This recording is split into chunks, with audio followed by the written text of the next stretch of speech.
ಇವತ್ತು smart city limited ಅಂತ ಹೇಳುವಂಥದ್ದು ಇವತ್ತು ಈ ದೇಶದ ಮಾನ್ಯ ಪ್ರಧಾನಮಂತ್ರಿಗಳ ಕನಸಿನ ಕೂಸಿನ ಯೋಜನೆ. ಮಾನ್ಯ ಪ್ರಧಾನಮಂತ್ರಿಗಳ 50% ಅವರ ಕನಸಿನ ಯೋಜನೆ ಅದರಿಂದ ಇವತ್ತು ಸಂಪನ್ನಗೊಂಡಿದೆ. ಕಾಮತ್ ನಾನೇ ಇದಕ್ಕೆ ಬುದ್ಧಿ ಪೂಜೆ ಮಾಡಿದ್ದು. ನೀವೊಂದು ಮಾತು ಹೇಳಿದ್ರೆ ಸ್ಮಾರ್ಟ್ ಸಿಟಿ ಕಾರ್ಯಕ್ರಮವನ್ನ ಪ್ರಧಾನಮಂತ್ರಿಗಳು ಮಾಡಿದ್ರು ನಿಜ ಇಲ್ಲ ಅಂತ ಹೇಳಲ್ಲ ನಾನು. ಆದ್ರೆ ನಾವು ಅರ್ಧ ದುಡ್ಡು ಕೊಡ್ತೀವಿ ಅನ್ನೋದು ಗೊತ್ತಿದೆಯಲ್ಲ. 4 ವರ್ಷ ಇದ್ರು ಇವರು, ಆಗ್ಲೂ ಸ್ಮಾರ್ಟ್ ಸಿಟಿ ಪ್ರೋಗ್ರಾಮ್ ಇತ್ತು. ಆಗ್ಯಾಕೆ ಖರ್ಚು ಮಾಡಲಿಲ್ಲ? ರಾಜಕೀಯ ಮಾಡೋಣ, ಆದ್ರೆ ಅಭಿವೃದ್ಧಿ ಕೆಲಸದಲ್ಲಿ ಮಾತ್ರ ರಾಜಕೀಯ ಮಾಡಬಾರದು. ಇವತ್ತು ಸ್ಮಾರ್ಟ್ ಸಿಟಿ ಲಿಮಿಟೆಡ್ ಅಂತ ಹೇಳುವಂಥದ್ದು ಇವತ್ತು ಈ ದೇಶದ ಮಾನ್ಯ ಪ್ರಧಾನಮಂತ್ರಿಗಳ ಕನಸಿನ ಕೂಸಿನ ಯೋಜನೆ. 50% ಕೇಂದ್ರ ಸರ್ಕಾರ, 50% ರಾಜ್ಯ ಸರ್ಕಾರ ಕೊಟ್ಟಂತ ಯೋಜನೆ. 50 ಪ್ರಧಾನಮಂತ್ರಿಗಳು ಘೋಷಣೆ ಮಾಡುವಂತ ಸಂದರ್ಭದಲ್ಲಿ ತಾವು ರಾಜ್ಯದ ಮುಖ್ಯಮಂತ್ರಿಗಳಾಗಿ 50% ಅದಕ್ಕೆ ಹೊಂದಾಣಿಕೆ ಕೊಡುವಂತ ಕೆಲಸ ಕಾರ್ಯಗಳನ್ನು ತಾವು ಮಾಡಿದಿರಿ. ಹಾಗಾಗಿ ವಿಶೇಷವಾಗಿ ಈ ಕೊಡುಗೆ ಮಾನ್ಯ ಪ್ರಧಾನಮಂತ್ರಿಗಳ 50% ಅವರ ಕನಸಿನ ಯೋಜನೆ ಅದರಿಂದ ಇವತ್ತು ಸಂಪನ್ನಗೊಂಡಿದೆ. ಇವತ್ತು ಮಾನ್ಯ ಪ್ರಧಾನಮಂತ್ರಿಗಳು ಸ್ಮಾರ್ಟ್ ಸಿಟಿ ಲಿಮಿಟೆಡ್ ಅಂತ ಹೇಳುವಂತ ಯೋಜನೆಯನ್ನ ಕೊಡ್ಲೇ ಇಲ್ಲ ಅಂತ ಹೇಳಿದ್ರೆ ಇವತ್ತು ಈ ಕಾರ್ಯಕ್ರಮಗಳು ನೆರವೇರ್ತಾ ಇರಲಿಲ್ಲ ಅಂತ ಹೇಳುವಂಥದ್ದು ನನ್ನ ಮನಸ್ಸಿನ ಭಾವನೆ. ಹಾಗಾಗಿ ಇವತ್ತು ಸ್ಪೋರ್ಟ್ಸ್ ಕಾಂಪ್ಲೆಕ್ಸ್ ಬಹಳ ವಿಶೇಷವಾದಂತಹ ಕೆಲಸ ಕಾರ್ಯಗಳು ಇವತ್ತಾಗಿದೆ.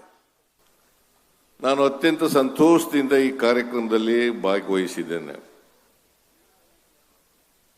ನಾನೇ ಒಂದು ಸೌಭಾಗ್ಯ ನಂದು ಏನಪ್ಪಾ ಅಂತಂದ್ರೆ, ಮಿಸ್ಟರ್ ಕಾಮತ್ ನಾನೇ ಇದಕ್ಕೆ ಬುದ್ಧಿ ಪೂಜೆ ಮಾಡಿದ್ದು, ನಾನೇ ಉದ್ಘಾಟನೆ ಮಾಡ್ತಾ ಇದ್ದೆ,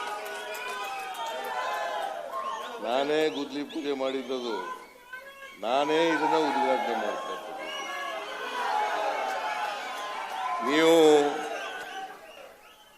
ನೀವೊಂದು ಮಾತು ಹೇಳಿದ್ರೆ ಸ್ಮಾರ್ಟ್ ಸಿಟಿ ಕಾರ್ಯಕ್ರಮವನ್ನ ಪ್ರಧಾನಮಂತ್ರಿಗಳು ಮಾಡಿದ್ರು ನಿಜ ಇಲ್ಲ ಅಂತ ಹೇಳಲ್ಲ ನಾನು. ಆದ್ರೆ ನಾವು ಅರ್ಧ ದುಡ್ಡು ಕೊಡ್ತೀವಿ ಅನ್ನೋದು ಗೊತ್ತಿದೆಯಲ್ಲ. ಅಲ್ಲಪ್ಪ, ಅದು ಅರ್ಧ ದುಡ್ಡು ಕೊಡ್ತೀವಲ್ಲ. ನೀವು 4 ವರ್ಷ ಇದ್ರಲ್ಲ, ಆಗ್ಯಾಕೆ ಖರ್ಚು ಮಾಡಲಿಲ್ಲ?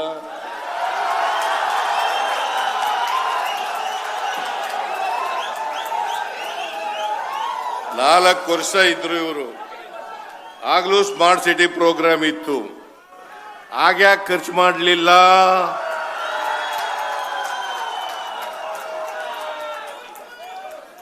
ಖರ್ಚು ಮಾಡಿದ್ರೆ ಇಷ್ಟು ದಿನ ಬೇಕಾಗಿತ್ತ?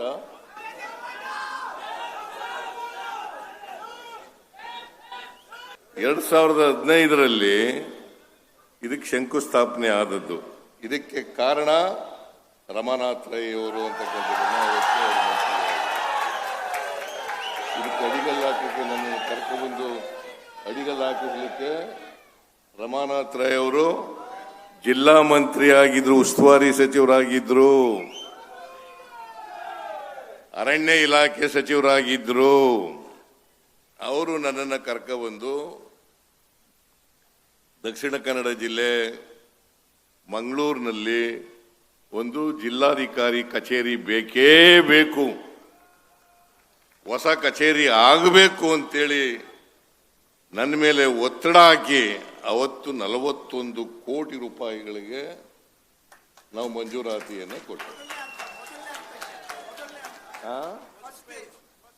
ಫಸ್ಟ್ ಸ್ಟೇಜ್ ಆಗ 45 ಕೋಟಿ, ಆಮೇಲೆ 55 ಕೋಟಿ ಆಯಿತು, ಆಮೇಲೆ 20 ಕೋಟಿ ಅತೀಕ್ ಅವರು ಮತ್ತು ಸುರೇಶ್ ನಗರಾಭಿವೃದ್ಧಿ ಸಚಿವರು 20 ಕೋಟಿ ಕೊಟ್ಟದ್ರಿಂದ ಇವತ್ತು ಪೂರ್ಣ ಆಗಿ ಲೋಕಾರ್ಪಣೆ ಆಗ್ತಾ ಇರ್ತಕ್ಕಂಥದ್ದು ಅಂತಕ್ಕಂಥದ್ದನ್ನ ತಿಳ್ಕೋಬೇಕು. ಇತಿಹಾಸ ಯಾವಾಗಲೂ ಕೂಡ ನಾವು ತಿರುಚಿ ಹೇಳಕ್ ಹೋಗಬಾರದು.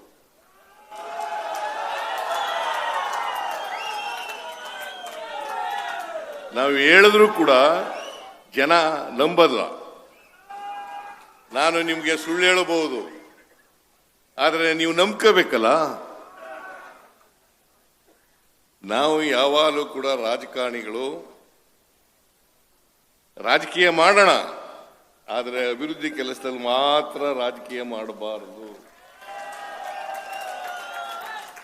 ರಾಜಕೀಯ ಚುನಾವಣೆಯಲ್ಲಿ ಮಾಡೋಣ,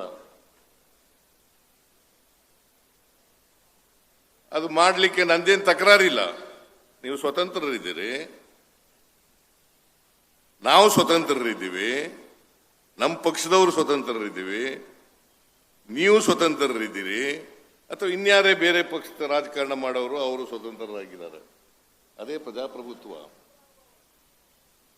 ಪ್ರಜಾಪ್ರಭುತ್ವದಲ್ಲಿ ಎಲ್ಲರೂ ಕೂಡ ನೆಮ್ಮದಿಯಿಂದ ಬಾಳ್ತಕ್ಕಂಥ ವಾತಾವರಣವನ್ನ ನಿರ್ಮಾಣ ಮಾಡಬೇಕು. ಅದಕ್ಕೆ ನಾವು ಯಾವಾಗಲೂ ಕೂಡ ನಂಬ್ಕೊಂಡಿರ್ತಕ್ಕಂಥದ್ದು ಸರ್ವ ಜನಾಂಗದ ಶಾಂತಿಯ ತೋಟ ಆಗಬೇಕು ಸಮಾಜ. ಸರ್ವ ಜನಾಂಗದ ಶಾಂತಿಯ ತೋಟ ಆಗಬೇಕು. ಯಾವುದೇ ಕಾರಣಕ್ಕೆ ಮನುಷ್ಯನನ್ನ ದ್ವೇಷಿಸ್ತಕ್ಕಂಥ ವಾತಾವರಣವನ್ನ ನಿರ್ಮಾಣ ಮಾಡಬಾರದು. ಮನುಷ್ಯನನ್ನ ಪ್ರೀತಿಸ್ತಕ್ಕಂಥ ಸೌಹಾರ್ದಯುತವಾದಂಥ ವಾತಾವರಣವನ್ನು ನಿರ್ಮಾಣ ಮಾಡತಕ್ಕಂಥದ್ದೇ ರಾಜಕಾರಣಿಗಳ ಕೆಲಸ. ಮತ್ತಷ್ಟು ವಿಶೇಷ ವಿಡಿಯೋಗಳನ್ನು ನೋಡಲು ಮತ್ತು ಹೊಸ ವಿಡಿಯೋಗಳ ಬಗ್ಗೆ ತಿಳಿಯಲು ಈ ದಿನ .com ಯೂಟ್ಯೂಬ್ ಚಾನೆಲ್ ಸಬ್ಸ್ಕ್ರೈಬ್ ಮಾಡಿ ಮತ್ತು ಬೆಲ್ ಐಕಾನ್ ಕ್ಲಿಕ್ ಮಾಡಿ.